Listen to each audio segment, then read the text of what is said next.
बोले राधा रानी की जय। एक बहुत ही महत्वपूर्ण बात है। कांग्रेस ने पिछले 70 साल राज किया, 40 साल तो लगातार ही किया। तो शुरू में कांग्रेस के साथ था देश का मुसलमान,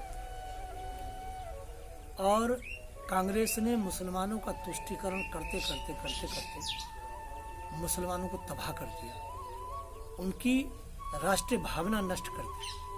आज मुसलमान देश का जो इतना बेकार है वो कांग्रेस की नीतियों का कारण है।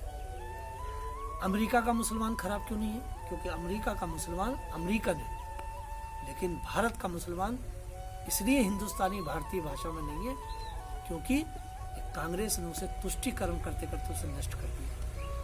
अब उसकी इतनी आदत पड़ गई है तुष्टीकरण करवाने की कि वो अब राष्ट्रीय मुख्य धारा में आने के लिए अपने आप को असमर्थ पाता है। ये तो बात हो गई यहाँ खत्म। अब उसके जैसी ही स्थिति आज भाजपा की है। भाजपा की स्थिति क्या है?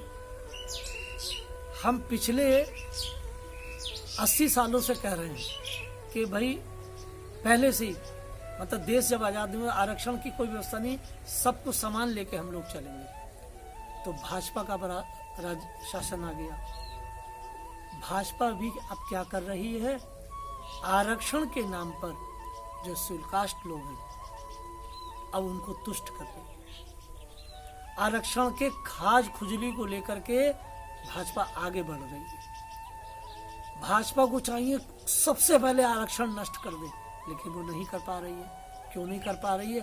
क्योंकि उसको भी सत्ता में बने रहने की इच्छा है। चलो भैया तुम सत्ता में बने रहे, बहुत अच्छा है, लेकिन पता क्या होगा भैया?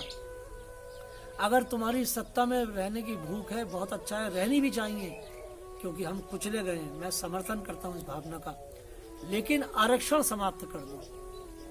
क्यों आरक्षण समाप्त कर दो? अगर तुमने आरक्षण समाप्त न किया, ये सड़ा हुआ संविधान जो है, जिस संविधान को तुम छूने से भी डर रहे हो, जिसमें सैकड़ों देशों के सड़े सड़े संविधानों को लिपिबद्ध किया गया है, अगर तुमने इस संविधान को सिरे से इसकी सफाई न करी, इसकी दोबारा से इसकी ड्राफ्टिंग न करी, तो आने वाले समय में भारत की दुर्दशा पता क्या होगी? जैसे मुसलमानों को कुछ भी टच करने के लिए वो समस्या क्रिएट करते, आने वाले समय में जाट समाज, सूलकाट समाज, पिछड़ा समाज, आपको अंबेडकर का ये संविधान छूने के लिए भी ऐसा लगेगा जैसे संसार जल जाएगा, जैसे देश जल जाएगा, ज्वालामुखी में देश पहुंच जाएगा। इससे पहले कि एसटी एक्ट और ये संविधान का आरक्षण ये एक कैंसर का रूप ले ले समाज में, संसार में, मेरे देश में, इसे जल्दी से जल्दी नष्ट कर दो। क्योंकि किसी भी प्रकार से अवैधिक जब हम इस आरक्षण को चलाएंगे तो तुम अपना एक एक बूंद भी, ब्राह्मण, क्षत्रिय, वैश्य, एक एक बूंद भी अगर शुल्कास्ट को अपना दे देंगे आरक्षण के नाम पे, तब भी ये शुल्कास्ट, ये जो आरक्षण से जो पल रहे हैं लोग, ये कभी भारत की सनातन मुख्य धारा में कभी नहीं आ पाएंगे। लेकिन यदि हम आरक्षण समाप्त कर दें और ये सड़े हुए जो इसमें अनुच्छेद है ये सब समाप्त कर दें, और इनको वैसे ही ये सनातन वीर हैं और वैसे अपनी योग्यता से आगे बढ़े, दूसरे प्रकार से इन गरीब लोगों को हम उठाएं, तब भारत की ये भयानक वैमनस्यता समाप्त हो जाएगी और ये सब के सब मुख्य धारा में आ जाएंगे। क्योंकि आरक्षण रूपी जहर से हमारे ये अम्बेडकरवादी ये भयानक विष के जैसे सर्प बनते जाएंगे, अंत में बिल्कुल ये मुसलमानों के जैसे हो जाएंगे। यहाँ तक की स्थिति आ रही है, चाहे जाटव समाज का आदमी बीजेपी में हो या किसी में हो, वो तो ये कहता है हमारे बाबा साहब का संविधान, इसका पाठ करो लोग। अरे भैया, जिस तरह कुरान को लेकर के मर मिट रहे हैं, और जबकि कुरान में कुछ नहीं है, धरती का विध्वंस करने वाली किताब है, वैसे ये अम्बेडकर जी का जो संविधान है, ये वैमनस्यता और ये जातिवाद बढ़ाने वाला संविधान है। तात्विक दृष्टि से संविधान का अगर हम दर्शन करेंगे तो ये संविधान बिल्कुल भी छूने लायक नहीं, ये लागू करने लायक तो क्या, क्योंकि इसने हिंदू को हिंदू से विभाजित कर दिया है, खत्म कर दिया है, जातीयता बढ़ गया है।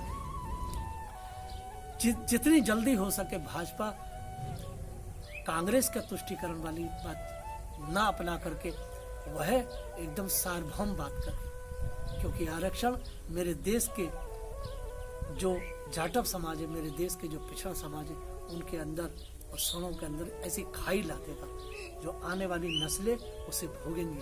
भैया मोदी जी से यही मेरी निवेदन है कि जल्दी से जल्दी इस आरक्षण को खत्म करें। इस आरक्षण से तुम आगे तक ना जा पाओगे, ये आरक्षण तुम्हें ले डूबेगा, क्योंकि तुम आरक्षण से क्या विश्वनाथ सिंह थे, क्या तुम उन जैसा काम करोगे? देख लो उन्होंने क्या करा। उन्होंने सोचा कि इनको कुछ दे दूंगा तो ये तो मेरे हैं, ना उसके पास ये रहे ना वो रहे। इसे तुम एक काम करो, सहृदय सर्वभूतानां, सबको लेकर चलो, सबको लेकर चलो, आरक्षण समाप्त करो। जय श्री राम।